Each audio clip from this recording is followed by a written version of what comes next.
पाहताय JB TV news. बातमीत सत्यता हीच आमची ओळख। धुळे जिल्ह्यातील 1800 औषध विक्रेत्यांचे दुकान आज कडकडीत बंद। पायी मूक मोर्चा काढत प्रशासनाला निवेदन। अखिल भारतीय औषध विक्रेत्यांतर्फे आज बेकायदेशीर ऑनलाईन औषध विक्री आणि कॉर्पोरेट द्वार अव्यावसायिक होणारी स्पर्धा या विरोधात देशव्यापी बंद पुकारलाय। या बंदमध्ये धुळे शहर व जिल्ह्यातील 1800 औषध विक्रेते सहभागी झाल्याची माहिती जिल्हा केमिस्ट असोसिएशनने दिली आहे। शिरपूर शहरातील विक्रेत्यांनी आज शहरातील करवंद नाका येथून तहसील कार्यालयापर्यंत हातात फलक व काळ्या पट्ट्या बांधून पायी मूक मोर्चा काढला होता। औषध विक्रीबाबतच्या कायद्यामध्ये ऑनलाईन औषध विक्रीबाबत कोणतीही तरतूद नाही।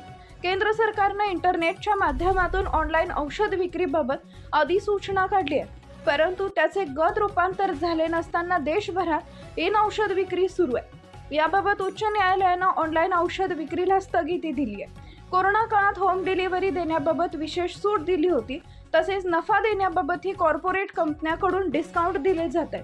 त्यामुळे लाख देशभरातील औषध विक्रेत्यांचा व्यवसाय धोक्यात येऊन बंद होण्याच्या मार्गावर आहे। याबाबत हा बंद पुकारण्यात आलाय। तर धुळे जिल्ह्यातील औषध विक्रेत्यांनीही मोठ्या प्रमाणात सहभाग घेऊन निदर्शने करत प्रशासनाला त्यांच्या मागणीचे निवेदन सादर केलंय। प्रतिनिधी परीक्षित परदेशी, जेबी टीव्ही न्यूज, धुळे।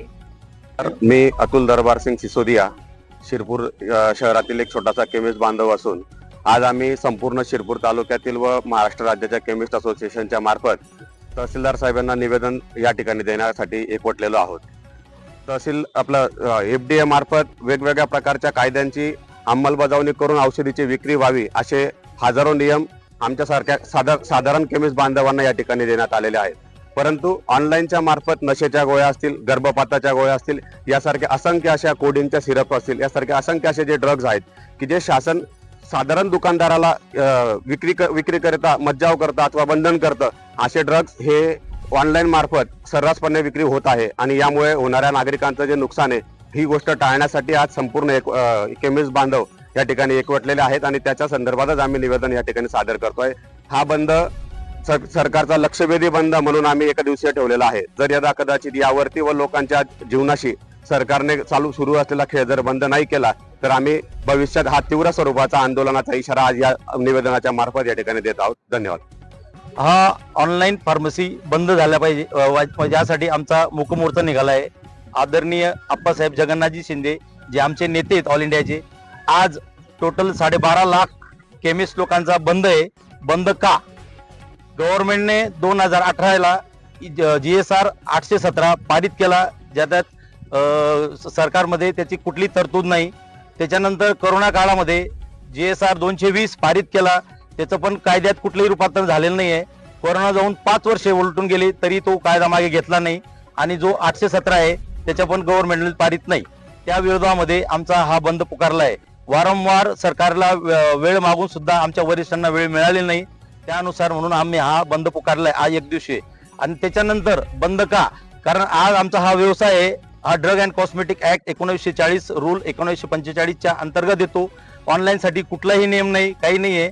आणि जीवाशी खेळणारे हे ज्या मेडिसिन आहेत, जे कोरोना काळामध्ये सरकारने घरपोच औषधीला जी सुविधा दिली होती त्याचाच फायदा घेऊन ऑनलाईन कंपनी हा पुरवत आहेत आणि ते आरोग्याशी खेळत आहेत। काही गोष्टींचे आम्हाला सरकारचा किंवा प्रशासनाचा बडगा आहे की आम्ही हे देऊ नये ते देऊ नये आणि सर्रासपणे बोगस औषधी, स्पुरियस ड्रग्ज हे ऑनलाईनच्या मार्फत तरुण पिढीलापर्यंत जशा गर्भपातच्या गोळ्या, काही विघोड्याच्या नशेच्या गोळ्या हे बिंदास सर्रासपणे मिळत आहेत।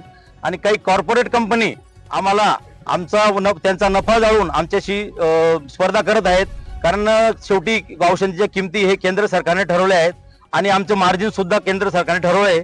तर ते सुद्धा ते जाळून ते आमच्याशी हे करतायत, कॉम्पिटिशन करतायत। याचं कारण असं आहे की ते आम्हाला मारून आणि त्यांची एक मोनोपॉली तयार होईल याच्यापुढे।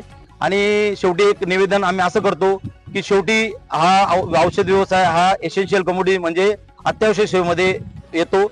आमचा लढा हा सरकारशी आहे, जनतेशी नाही, रुग्णांशी नाही। आम्ही कुठल्याही रुग्णाला वेठीस धरणार नाही। प्रत्येकाला काही आज इमर्जन्सी असेल तर आमचे काही नंबर्स आम्ही FDA डिपार्टमेंटला मॅडमला दिलेले आहेत, त्यानुसार आम्ही पब्लिकला सेवा देऊ। आपल्या परिसरातील महत्त्वाच्या बातम्या पाहण्यासाठी आजच आमच्या जेबी टीव्ही न्यूज चॅनलला YouTube वर सबस्क्राइब